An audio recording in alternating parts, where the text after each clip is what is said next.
Mes chers frères et sœurs dans le Seigneur,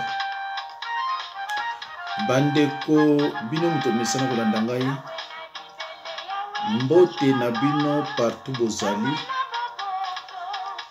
na ye pona yebisa bino message moko napesa bino message moko eza neti témoignage na tiaka yango mais pour des raisons spirituelles na longolaka yango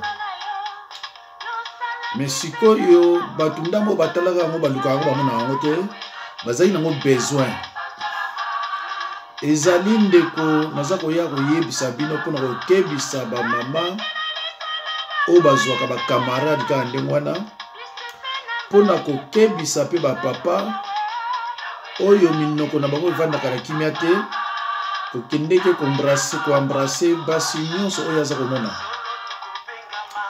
eloko naza koyebisa bino eza eloko moko réel soki olandi yango ndeko oza na mokili oyo landa yango ntina suka ekoki kopesa yo leçon surtout bajeune évangéliste bajeune pasteur bayebaka makambo biso sokutana nango bango bakokutana nango diable atindaka biso basi baya komona biso mpona makambo ebele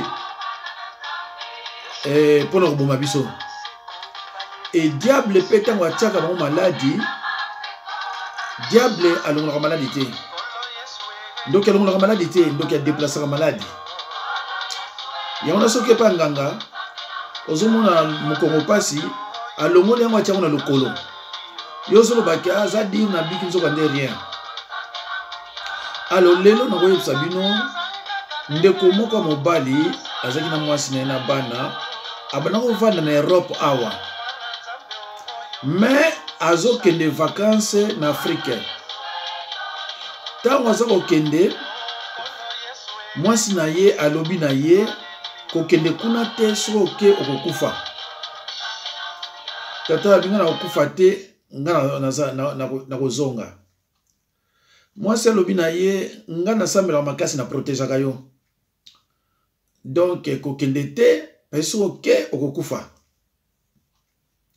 mobali alobi te nga fona kende. Alors comme je l'ai toujours dit, je suis un pasteur missionnaire. Bandeko bino tozolo bananga l'air nyonso ke o pasteur yo olobaka mbangu opesaka numero mbangu biso tokozana bezo kozwa numero moye tozwa ngo eza te moye kokanga ngo eza te bon dernièrement suna lobaki yango mena bosa na ekopesa ya mwana lelo na décidé avana banda tika na pesa. Alors bandeko bino moto kolinga ngai bino moto bo mususu bazana idée ya ko supporter kama makambo na salaka ya ko sala oyo ekoki pona ministère oyo ministère de la parole ministère de délivrance ezalaka te mais délivrance ezalaka na kati ya ministère ya parole ekozanga te parce que Jésus-Christ a dit la mission de Jésus-Christ était d'annoncer la bonne nouvelle aux pauvres, de délivrer les captifs et de guérir les malades. Tant qu'on a l'objet de délivrer les captifs, c'est-à-dire c'est la délivrance. Mais il y a une différence entre délivrance et guérison. Il faut que la moto ebi loba, pasteur au penza bengama ebi loba, yende mtako expliquer bino di kamongo. Alors numéro eza nini? Eza 06 51 03 92 89. Je crois que cette fois-ci, nous le malembe. 06 51 03 92 89. Bande konangai na voyage qui comme ndenge na loba toujours na bino et ndenge pe na ferma ki ba porte ya église na novembre na janvier 2014 na expliquer mo déjà pour il faut na big ça va te belé au bazana ba pasi. Alors le quoi banda na comme pasteur missionnaire c'est vrai que nazo big ça peut ba te belé soki bato yo nga naza ko délivrer ba décider ba leka na bekran na banola la société. Déjà maintenant j'ai du mal à dormir, mais soki bango nyonso ba ba na ko lekaka na ko la société. Alors bandeko, ta on a comme na Genève, mama moko benga. Soki nazo lo balikamu oyo ba kombo na kotia eza ya histoire ya moté. Eza ba kombo moko na zui. Parce que tozaka na ba interdiction formelle likamo mutu koloba yango tozana interdiction wana. Alors likamo o liko nazo lo ba mpona okebisa batu nazo pesa kombo ya mwasi mususu kombo ya mobali mususu mutu pe otikala koyeba likambo azate ndenge nazo lo bilango. Na comme na Genève mama moko benga. Abi pasteur Jacques Ngabi Ngai. Alobi na lina sona yo nzambe talisinga ke yo mto bikisanga. Soki nzambe mutatalisi yo na obikisa yo lokolo lobi wana mnoko na yo. Ndeko na ngai soki yo olinko benganga il faut la sur soki nzambe mutatindi yo pananga. Soki nzambe atindi yo pananga te ko benganga te ko ya ko mburiyenga te. Mais soko moni vraiment que nzambe atindi yo pananga obika yaka obika. Parce que nyonso nzambe atindi yo pananga bazoya bazobika. Mais soki yo ngo sa bavantir nzambe atindi yo te yozo ya yo moko. Ogopo ya yo moko soko za na foi na yo eza problème te. Kutala baka ebele. Surtout basi. C'est triste, c'est regrettable. Maman na benga bi papa nzambe atalisinga ke yo mto bikisanga. Ngabi kwa lubine wana ezapende mwana. Problème eza nini? Abi papa eza pasi. Ngai bon mama ozo benga na zapa na ngai te mais nazanga moko place oyo naza na Genève. OK. Mama lobi papa nazala ba malade ebele na kati ya nzoto. Nazo sala ba examen na osala boye papa mama été malade peut ebele. Alors, yo okosovenga. Ça, c'est le premier problème. Pardon. Deuxième problème, mes amis. Abi deuxième problème, yali papa, nga mobile nga kufa, ça fait plus de 10 ans yango yo. Mais si on a bimina ke wenze, pardon, si on a bimina zongi, au moins les gens coûté, avant y nanda kwa zomi la cigarette na. Au moins on y c'est que, mais yo so kufa ko yaka susu awate. Au moins on répondre nga été. Par semaine, il y a gagné l'épisode 2 fois, 3 fois. Alors, il peut zongi. Ça fait 10 ans, yango yo, a kufa, aza enterré en Afrique, mais ayaka tout le temps, on a ngai. Papa va problème, il balé, dans un mangwana, au tretenga, bongo, au bloqué, puis on baille ngai. Ouais, bon, ni kamote ma sœur. Nalina yeba niveau ya liloba. Parce que on ne peut pas délivrer, mutuka boyo délivrer, oyebi liloba na été et lobi ba demo ko zonga na ba zonga na on lisusu. Ma sœur, obo kendeke kuna ke obo ke ba ptio lo boko ko eza ba aventure. Il faut yeba niveau ya liloba ya muto zo ko délivrer, comme ça tant on délivrer oyebi ke ako kende po na tina guérison parce que délivrer c'est le mususu, guérison peut le mususu. Maman na pese ba enseignement na côté pe confession, hygiène, asali tout ça. Maman qui examen à kuna examen mususu et diminuer mususu zo mona na société.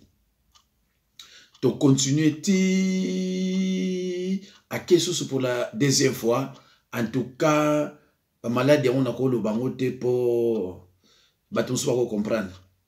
Mais maman yeko makamo bien. Ba maladie belé kimi. Mon comme mususu maman lo binanga bi ah papa omoni biso na mboka oyo tovandaka ya soko pumbwe likolo fo balanda yo baokanga yo parce bayebi yo te okomisa pe kombo te il faut que no komisa kombo baopeso bureau ke na bureau boye okuta baninga no baza wana komisa kombo siko soko ngo pumbwa obono pumbwa no tranquille na tuni yo pumbwaka abi o te pasteur ngai te me nani camarade nanga muta yebsenga ngai bon likambo te. Alors likambo oyo papa zoya na ndako oyebisa ngo na famille mobile na yo o na yebisa bango te. Est-ce que oyebisa ngo na famille na yo o na yebisa bango te? Ah ma sœur mais likambo ya boye ma sœur yo fo bomba yango mobile ya kufa ayaka na ndako akolala na ye azongi mais ozobanga te okoyebisa pe ba famille ya mobali na yo te yo lingaki yo ekendaki libala mokendaki makambo ya boye te ma sœur bongo famille na yo pe baza en vie oyebisa bango te otengani yango oyebisa te surtout ba oyebisa yango grave ma sœur alors mokolo mosusu tozobondela boye tozosola na ye namona pasteur bondela nga binini ma sœur ote mwana nga akoti na chambre mais po akobima ndako ekangami nabi mwana ata akoti na chambre clé yalaki oyo ezalaki te donc ndenge akoti kuna clé eza na moto eza te mais sikoyo mpona kobima ekomi problème ngabi non ma sœur nakobondela te mais ere moko akobima na ye bandeko na viva bamakambo na vivaka esomo mais oyo nazoyebisa bino bandeko c'est très dangereux bosalaka bokebaka natuni mama mais sikoyo yo mobali azoya bana bamonaka ye na ndako oyo te bango bamonaka na bango ye te mais yo moto omonaka yo nga moka moto namonaka ye donc cela veut dire que bana baza na miso mama aza na yango te mama aza na miso oyo mobali wana aza na yango yango na ezomona ye mais sikoyo mama nani afongola yo miso otenga nzambe moto afongolaka miso nzambe moto afongola yo miso aya bonga na okanga ngo ote papa futika ngo ndenge ezali likambo te alors mama alliance nini ezali entre yo na alliance satanique nini eza entre yo na mobali wana parce que a priori mobali ndenge akufi akoya kokota suna ndako na yo te et puis ça fait plus de 10 ans ma sœur alors mais on a un copain mais copain ngo papa c'était yebisa yo akoma impuissant mukolo ya yaki na ndako tango tolali mbali wana pe ayaki mukolo wana alors asantaki na mukongo ça ne va pas alebanda mukolo wana mbali wana akoma impuissant bande ko mibali bino mutu ozalaka pressé o mobwasi wana mobali na kufa tikana kende ngulu bande ko nanga mibali foko kebaka bande ko mibali foko kebaka bosaka na mukilite ya ko beba na niveau moko osaka te surtout bandoki na Europe ezani tibiso neto yaki na 84-85 te lelo bandoki nyonso penda oya grave qui pour nous visa ça difficile mais mon bango bazwa visa baye awa alors moi si mon bali oyo akomaki impuissant nanda kuna esko za marié mais akolo basiko ni pas moi sinaye akosi la moi sina makambo ke yo famille na yo bandoki basalinga boy bandeko yo jeune évangéliste yo jeune pasteur faut que ça très attention ya kotika ndako na yo kokende mbala moko na ndako wa mwasi moko boye okino bondela pona ye faut ça très attention vie ya mwasi ezali te vie ya mobali te vie ya mwasi eza ndenge mosusu ngaso na yambi basi par exemple 40 au mona peut-être basi 35 bakenda pa banganga mais okomona mibali le musuka ade vie ya basi za ndenge mosusu parce que moi si alingi vie ya bilamba ya cher alingi ba bijoux alingi ba sapato cher alingi ba sac ya cher alingi ya wenzete donc vie na bango eza ndenge mona bisote faut ça très attention na basi. Et puis il faut que yango sataniste kalanga loba ke monde à ténèbres kindo ki simba mina basi et simba no balite satan soka pesi mwasi kindoki apesi na mobali ako bénéficier mingi pa ya mwasi ke pa mobali parce que ako sokola mwasi ako pesi beauté ndenge moko boye mibali balandaka yeba makina botel alezo bebisa wango mi mobali te mobali faut luka diboso mbongo aluka boye mais non mwasi ba kolukile mbongo bazui bakena ye. Donc Satana a pris ça qui mingi na basi ke na mibali. Faut bino be jeune évangéliste il faut que vous allez vraiment mayele ya usakanate. Alors bande ko ngai Comment ça se fait que mutu oyo akufa mais azoya na ye azolala? Parce que papa imuso Bible lobi na biso so mutu akufi esili. Mais bandeko tozo tanga muke na Biblia, les croyants est mort avec Christ. Bango basala so ba vantir ndenge wana te. Même ceux qui ont lali au monde maman na yo akufa ya kale nyo so tatra akufa soit bat bazolata ye soit azana misala mabe. Mutu oyo akufi na ndenge ya bosolo azaka na ndokite o mona kaide. Akei il est mort avec Christ. Ils dans Romains 6 8 le croyant est mort avec Christ. Romains 6 8 Colossiens 2 20. Donc okoko mona kaye na ba vantiro na te bandeko na ngai. Alors, Bible est sur le banabiso, bozana ba Bible nabino, les morts, c'est-à-dire les initiés, c'est-à-dire sorciers, satanistes, féticheurs, marabouts, nganga, tout ça, sont dans un état d'activité considérable et de pleine conscience. Donc, bango oyo baza bandoki, oyo baza destiné d'enfer, baza batumoko, ceux qui a koufi, azan a vu moussou parce qu'il y a balancé la Satan. Tout le monde dans la Bible, bandeko, dans Lévitique 19:31, Lévitique 26, Ésaïe 8:10, Ésaïe 19:3. Un exemple frappant de cette croyance est fourni par la scène de nécromancie d'Andorre.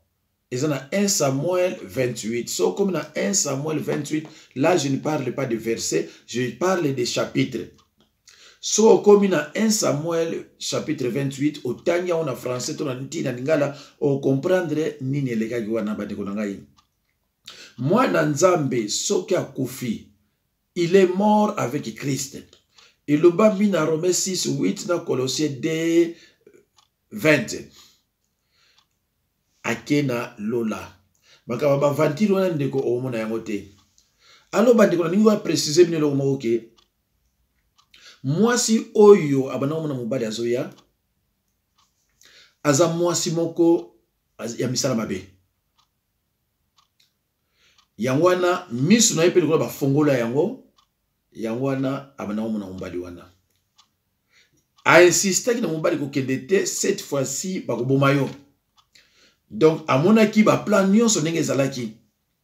Toyebi pete soki ye moko muta sacrifice ki mobali wana, yangwana mobali azongela kaye.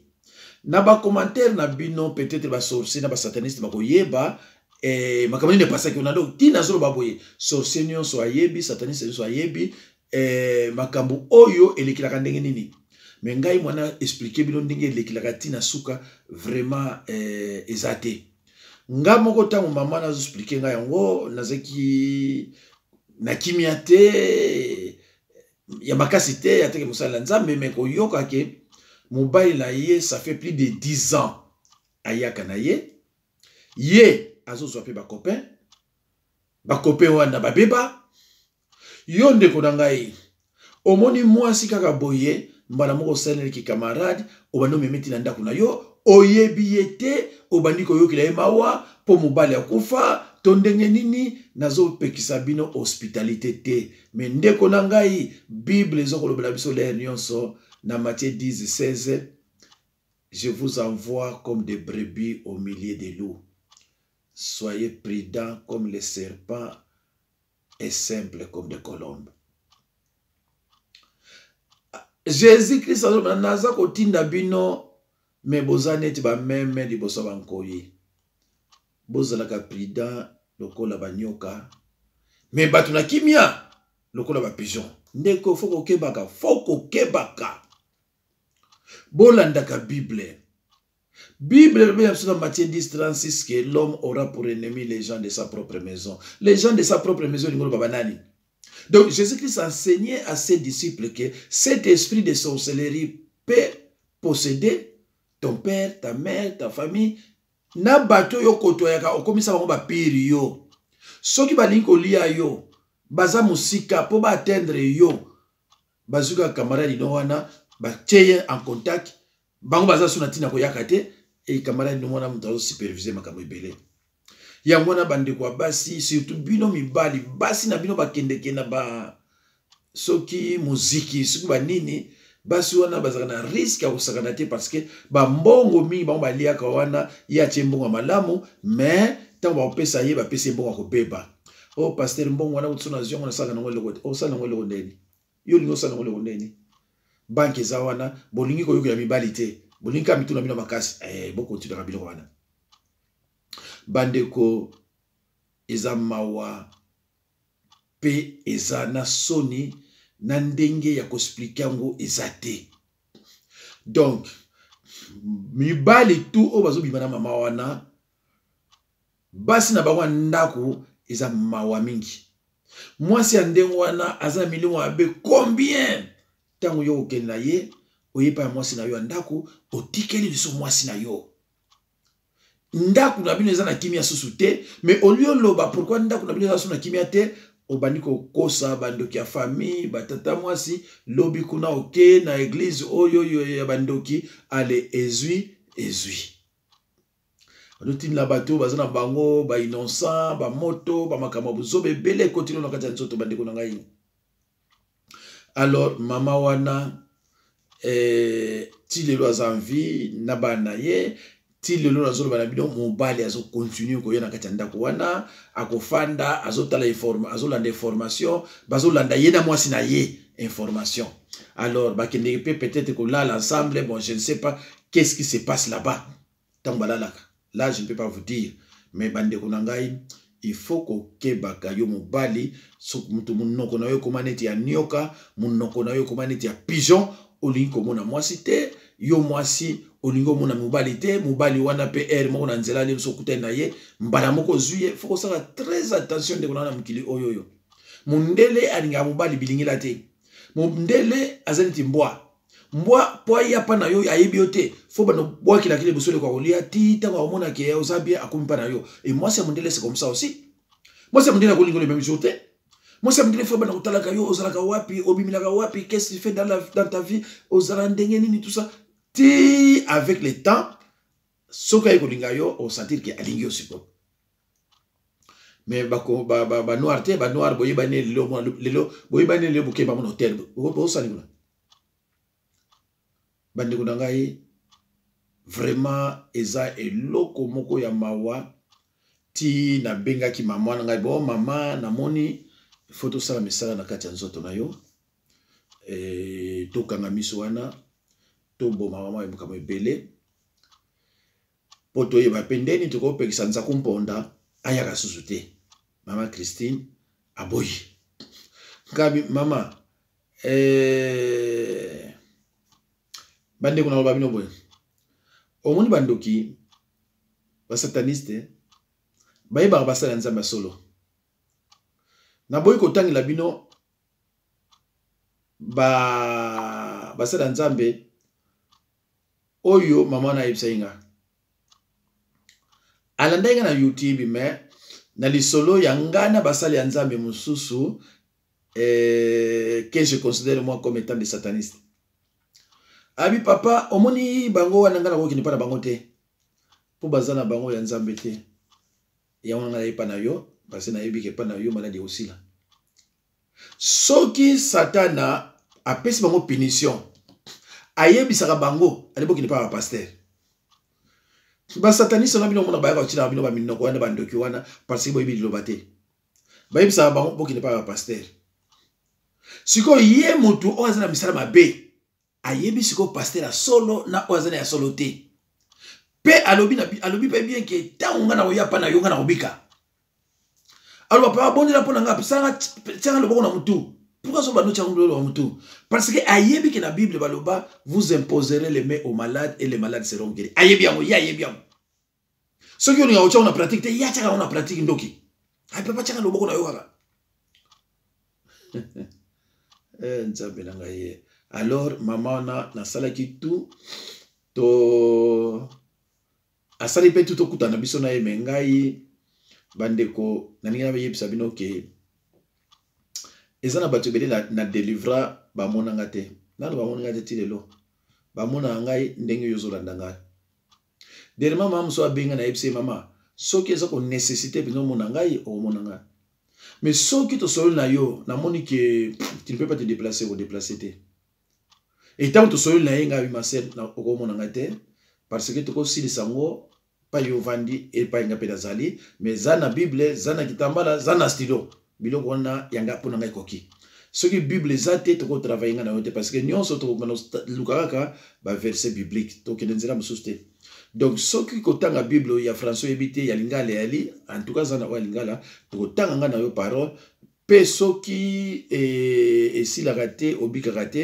et cette fois-ci omona ke ekosila mpe okobika makambo so toyokaka soki ofandi otali moto boye surtout bino bagene pasteur bagene évangéliste moi si tout azoloba na au départ omona azobuka lokuta akoya bana ne baza na misala mabe mais azofaire voir yo ke bana ne baza na misala mabe te mais ya yebi ke baza na misala mabe akolekisa bana l'air ti bana bakomi ba majeur abandi koluka basali na nzambe ça devient maintenant très compliqué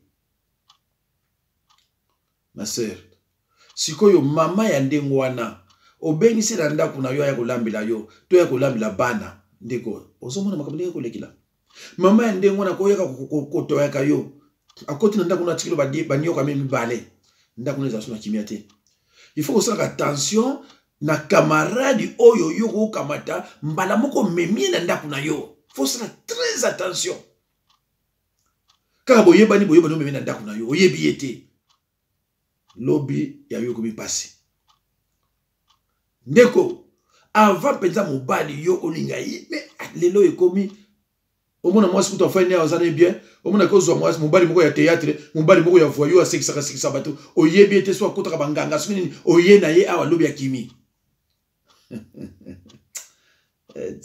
Sko bala te eza péché est-ce que so bali na yo te est-ce que eza péché bandeko bolandaka bamate ya mingi epai ya bato baza formé te bayebisaka bino makambo moko ya kotraumatize bino tout ça ndenge mosali ya nzambe mosusu ya moluba na Belgique alobaka que les femmes divorcées iront en enfer donc ye moko ntango alobi kaka nde na kangi na bi oyo aza faux et je lui ai dit oyebi oza mosali ya nzambe te yo bible elobi ndenge wana te bible epekisi divorce te bible epekisi divorce te soki pasteur na yo alobi ke bible epekisi divorce pese numéro na nga comme ça soki possibilité de lito leka na ba internet na ba ordinateur soki wapi banini tokoleka na ba YouTube alo bandeko na ngai nazoko sukisa eza na bandeko oyo balobaki na nga papa vraiment ozomonisa biso pasi tozosenga yo ozomusela biso mateya ya les péchés ses conséquences et remèdes bandeko na nga botyanga na mabondeli bozana ba aventurier belé na YouTube bayela bino révélation prophétie tout ça ce sont des aventuriers eza ba divination na ko expliquer bima ka belé alors ngai lokola tshaka mateya ozo changer peuple de Dieu je suis combattu na ndika kosaka na te faut tshaka mpela mabondeli ba mateya na tshaka na Congo number 1 o wana bodo bazo senga balongola onati nalobi na komela nalobela bilongo deja na sala vidéo balongola yango sikoyo batu o balingi makambo nzambe bazomona pasi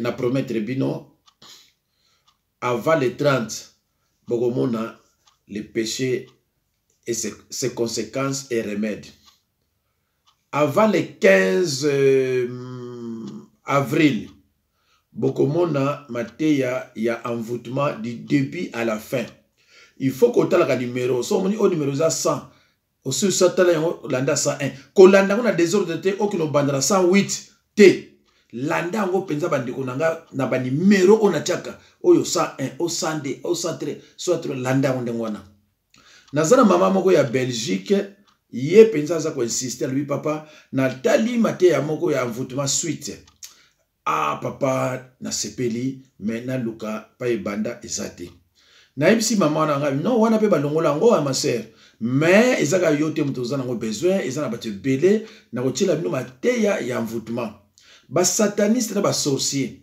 bango ba côté la binango ba expliquer bino ndenge parce que bango sala on a pratique mais ba ila bino ba distraction ya ba o lo midaza boye o jiba kokufa o nini, ce sont des aventuriers.